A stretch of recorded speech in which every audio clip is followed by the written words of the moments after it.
Bismillahirrahmanirrahim. Assalamualaikum warahmatullahi wabarakatuh. Kembali lagi bersama saya Randi Saputra. Di sini saya akan menjelaskan bagaimana penjelasan mengenai mutlak dan muqayyad. Sebelumnya, alhamdulillahirabbil wa bihi nasta'in wa ala umuri dunya waddin. Wassalatu wassalamu ala asrofil anbiya'i wal mursalin wa ala alihi wa sahbihi ajma'in amma ba'du.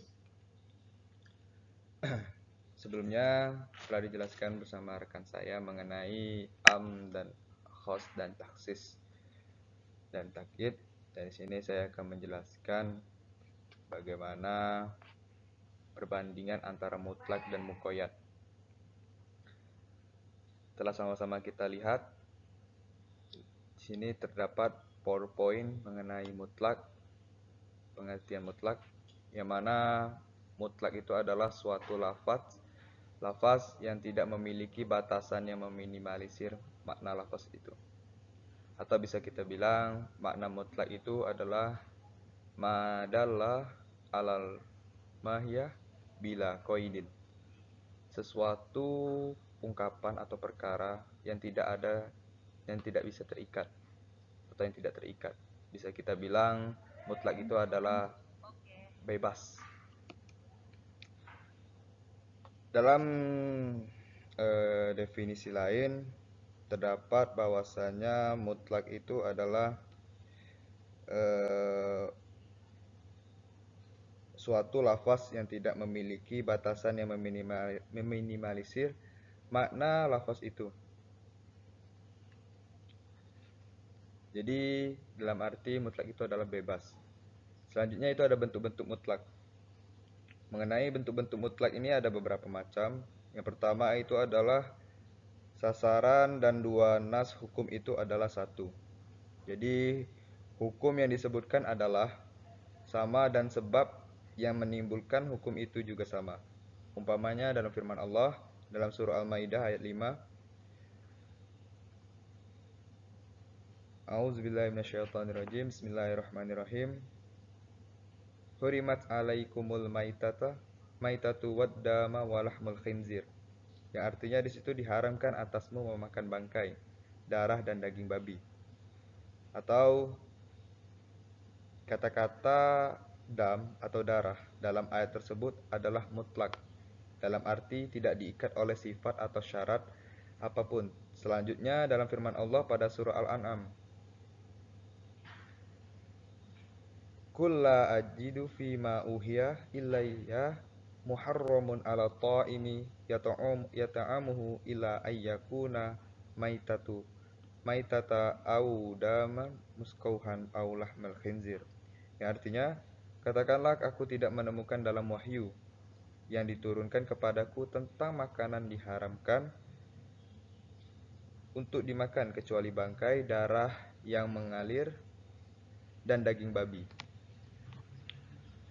Atau bisa kita beri contoh singkatnya aja, mutlak itu adalah misal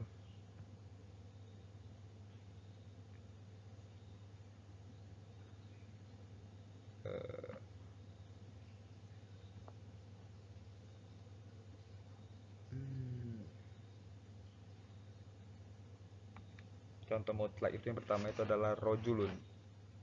Di situ terdapat kata bebas, rojulun. Dan selanjutnya ada to'irun. Dan selanjutnya lagi ada kitabun.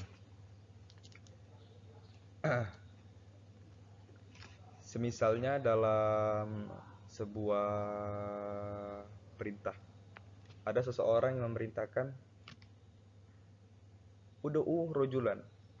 Di situ kita diperintahkan untuk memanggil laki-laki. Bebas memanggil, asalkan laki-laki, jangan perempuan.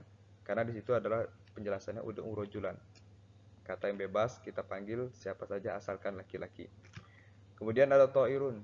Ta'irun ini bisa kita kasih contoh istari ta'iran. Belilah seekor burung. Burung apa saja, bebas burung apa saja. Karena di situ tidak dijelaskan bagaimana burung apa jenisnya, tidak dijelaskan atau sifatnya. Selanjutnya ada kitabun.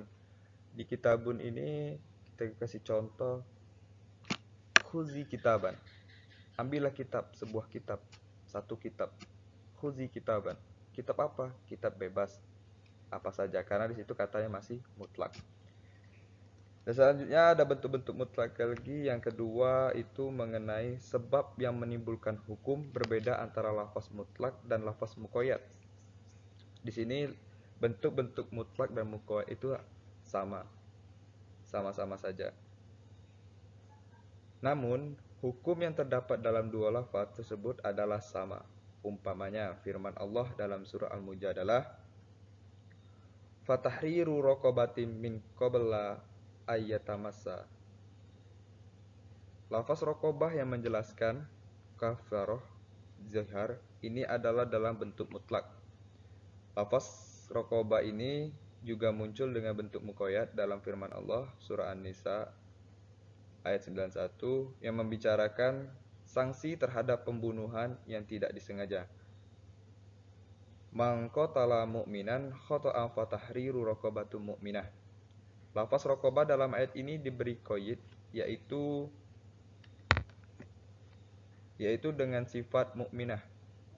Dalam ayat pertama, lafaz raqabah ini dalam bentuk mutlak, sedangkan dalam ayat kedua diberikan dengan mukminah sebab yang menimbulkan hukum pada keduanya itu berbeda. Pada lafaz mutlak ayat pertama adalah dalam kasus kafaroh zihar, sedangkan pada muqayyad ayat kedua dalam kasus pembunuhan yang tidak disengaja. Hukum dalam kedua ayat itu sama, yaitu kewajiban memerdekakan hamba sahaya. Adapun yang ketiga di sini adalah sebab yang menimbulkan hukum adalah sama, sedangkan hukumnya berbeda.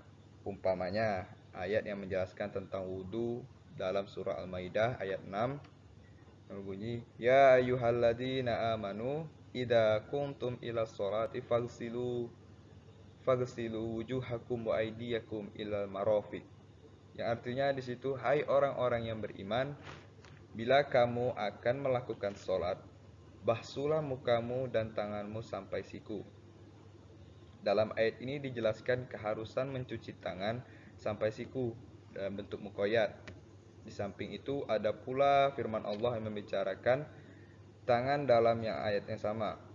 Falam tajidu ma'u fatayamamu sa'idan thayyiban famsahu birujuhikum wa aydikum minhu.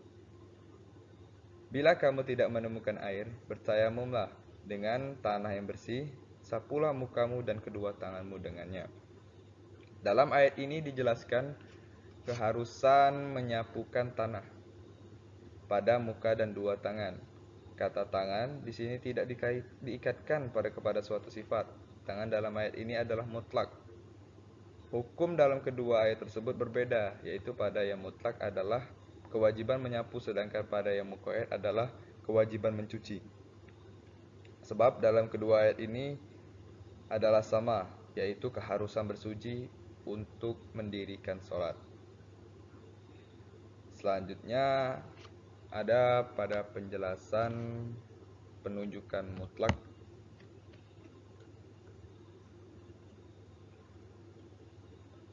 Di sini penunjukan lafaz mutlak dan muqayyad itu sama. Yang pertama itu lafaz mutlak adalah lafaz khas yang menunjukkan hakikat sesuatu tanpa disertai sifat yang membatasinya.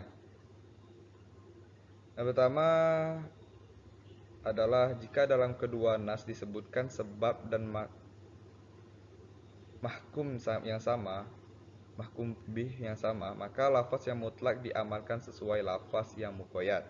Kedua, jika dalam kedua nas disebutkan mahkum fihnya sama tetapi illah atau sebabnya berbeda, maka yang mutlak diamalkan sesuai lafal yang muqayyad. Ketiga, jika dalam kedua nas disebutkan mahkum fi dan sebabnya berbeda, maka lafaz yang mutlak diamalkan sesuai kemutlakannya dan lafal yang muqayyad diamalkan sesuai muqayyadnya. Baiklah, di sini kita lanjut mengenai muqayyad. Di sini pengertian muqayyad dalam PowerPoint ini yang saya buat. Lafal muqayyad secara bahasa berarti terikat. Menurut istilah usul fiqh, lafal muqayyad adalah lafal yang menunjuk pada satuan yang dibatasi secara bahasa dengan suatu ketentuan. Atau bisa kita bilang muqayyad ini adalah kata yang terikat. Ada dalam suatu kitab usul fiqh pembahasan mengenai muqayyad. Muqayyad huwa madalla ala mahiyah biqaidin min quyudiha. Suatu perkara atau ungkapan yang terikat dengan ikatannya. Contohnya ada pada rojulun tadi. Pada mutlak itu rojulun itu masih mutlak. Dan sedangkan muqayyad kita beri kata sifat, kita sifatinya. Contoh, rojulun jamilun. Laki-laki itu ganteng atau indah, bagus. Atau kita bisa kasih contoh rojulun zakiyun. Laki-laki itu cerdas. Nah, di situ terdapat penjelasan kata sifatnya mengenai muqayyad. Nah, itulah yang bisa dinamakan muqayyad, yaitu yang kata yang terikat, yang sudah terikat. Jadi misalnya kita memerintahkan ud'u rajulun zakiyun, ud'u rajulan zakiyan. Panggillah seorang laki-laki yang cerdas. Nah, di situ kita akan memilih, tidak bebas kita mencari laki-laki, tapi kita harus mencari laki-laki yang cerdas. Kita panggil laki yang cerdas. Dan selanjutnya ada pada contoh to'irun tadi. To'irun itu katanya masih mutlak, masih bebas. Kita misalnya disuruh beli burung, belilah burung. Khuzi istari to'ira, belilah burung. Burung apa? Burung apa saja, karena itu masih mutlak. Akan tetapi jika to'irun jamil, burung yang indah, atau to'irun kabirun, burung yang besar. Nah, kita disuruh beli misalnya sama orang tua kita, belilah burung yang besar, istari to'iron kabirot. Nah, di situ kita tidak bisa membeli burung yang bebas, yang kita seserasa kita atau enggak, karena kita sudah diberi, di situ ada penjelasan kata sifatnya, yaitu burung yang besar, to'iron kabirun. Selanjutnya ada lafaz mengenai contoh lagi, kitabun. Nah, di sini kita misalnya tadi contoh mutlak itu kan kitabun, itu kita beri contoh khuzi kitaban. Ambillah kitab, sebuah kitab. Nah, di sini tidak ada keterangan kitab apa karena bebas, itu masih mutlak. Kita basing ngomongin kitab apa, kitab ushul fiqh, kitab fikih, kitab nahwu, basing. Nah, tetapi jika di muqayyad contohnya kitabun jadidun. Kita ambil kitab yang baru. Kitab baru, kitabun jadidun. Khuzi kitaban jadidan. Ambillah kitab yang baru. Nah, di situ sudah dijelaskan disifati ada kata baru. Nah, pada saat itu juga kita misalkan diperintahkan dengan ustaz kita untuk membeli, ambillah kitab baru. Khuzi kitaban jadidan. Ambillah kitab baru. Kita ambil kitab yang baru karena sudah dijelaskan sifat dari kitab tersebut. Mungkin hanya sebatas itulah mengenai perbandingan antara mutlak dan muqayyad.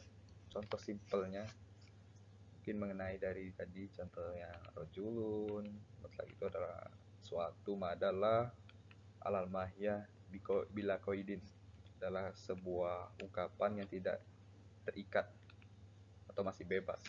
Sedangkan muqayyad ini adalah lafa madalah alal mahiyah biqaidin min quyudiha. Ada sesuatu ungkapan yang terikat dengan ikatannya. Dan contohnya tadi sudah saya jelaskan, rojulun untuk mutlak dan muqayyad rojulun jamil.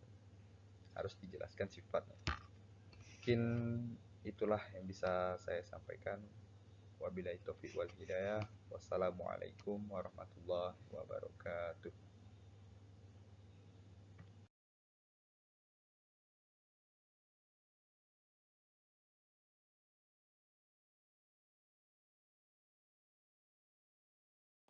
Terima